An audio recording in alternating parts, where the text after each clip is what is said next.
Welcome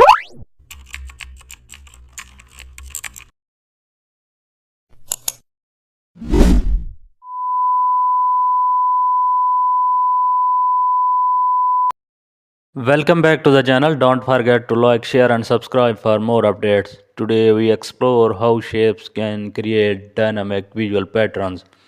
Begin with a circle and scale it down slightly. Then duplicate this circle multiple times for pattern formation. Use the distribute function to maintain equal spacing. Rotate the group circles to generate radial symmetry. Add a gradient fill to highlight the circular motion. Use layer effect to apply an inner glow for softness. Now change the blending mode to overlay for vibrant colors. Introduce a background rectangle for structure balance. Apply noise textures on the background to add character. Also increase saturation to enhance overall